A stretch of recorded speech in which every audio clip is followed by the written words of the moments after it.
All right, so it's Erev Shabbos Hachodesh, Erev Rosh Chodesh Nisan, and there's a segula for Parnasa. There's a tradition that telling certain stories on this coming Shabbos tomorrow brings blessings of wealth, of Parnasa, of financial blessings. So therefore, I'm going to share these stories with you, and if you can remember them, you can tell them tomorrow in honor of Shabbos. And I made a little video where I discussed a little bit of the idea behind this on many different levels. It was one thing I was about to say is that, even if you're not going to get rich, just having making a living and surviving and making ends meet is also a blessing. So let's get started. So the tradition is that there are 3 stories, but there are actually 4 stories. So there are different versions of which 3 stories to tell. And we say that these stories should, I think it was the Kashnitzer Magid who said that we should tell these stories in the schus of the Rebbe Melech Milazhensk,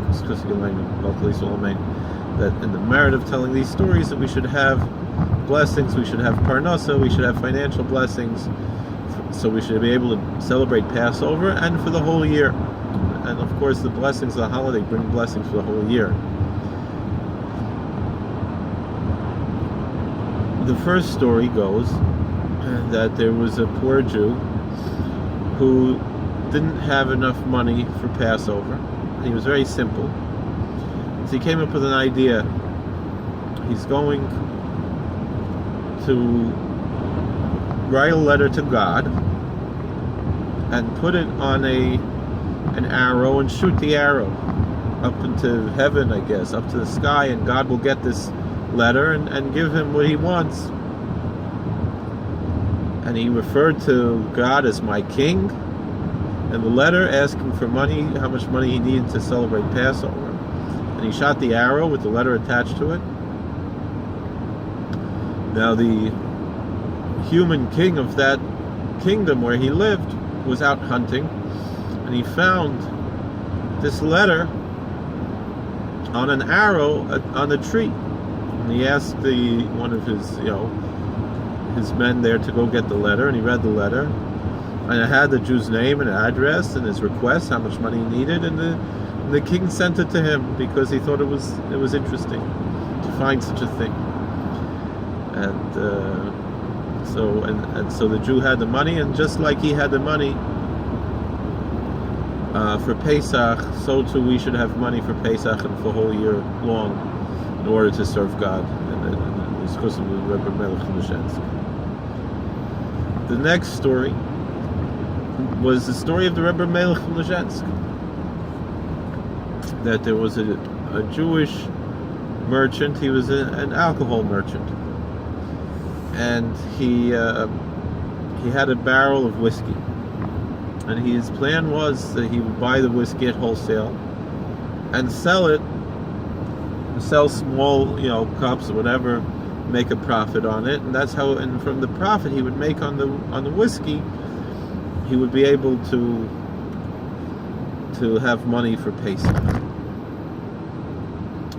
He didn't realize, he has to go over a border, and the border guards, the customs agents there at the border, would not let him transport the whiskey over the border without paying an exorbitant tax, which would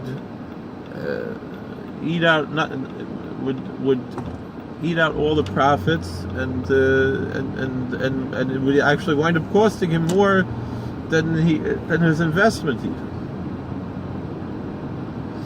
So you'd lose everything, and so they seized he didn't have the money. They seized the barrel of whiskey, the customs agent, and the Yid, he wasn't far from Lezhensk. I'm not sure what border there could be that's not that far from Lezhensk.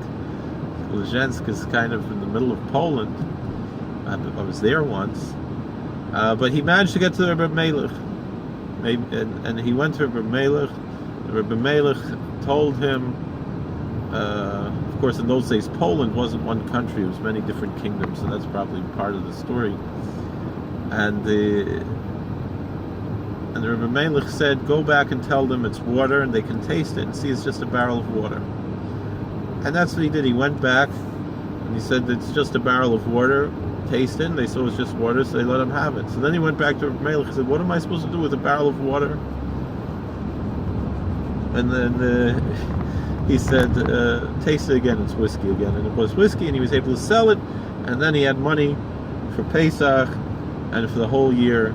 And so too we should be blessed to have, in we should be blessed to have money for Pesach and for the whole year, have Parnasa b'Rebbach. The next story was that there was a king who lost a ring, and he was willing to pay anyone, even if they didn't find the ring. If they found the ring, they would get a bigger reward. But even just for taking the time to go look for the ring, they would go and they would be paid for their time.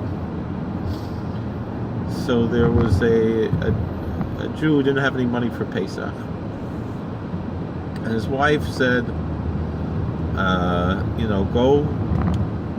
could go look a little bit for the ring, and you'll earn the money, and then we'll have money for Pesach. So he went and he did it, and there was a galach there. There was a priest, an anti-Semitic priest, not like the wonderful priests that we know today, who are our friends, but in the old days there was a lot of anti-Semitism in the church, and not everybody, but there were, every now and then there was some. And the priest was very upset that a Jew was taking the king's money. And he bothered the king so much, and he told the king, he said, look what this Jew is doing, he took your money, he's not even looking for the ring, it's a holiday now, and he's going to go and he's going to make his holiday, he's not even going to, go and look for the ring. So the priest told the king, come, let's go to this Jew's house and we'll listen through the window and you'll see. So they went, and they were up to Dayenu, and they were from like Poland or Galicia, and so they pronounced it Dayani, and that was the priest's name, Dayani. And when they so the king said, no, the Jews are using their Jew magic.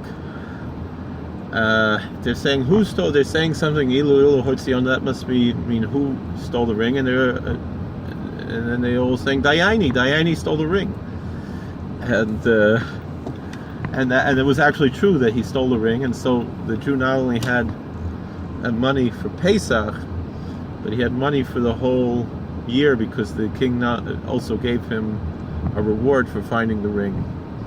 And just as he had money for Pesach, so too should have money for Pesach and for the whole year. In the Schus of Merle from Lezhensk.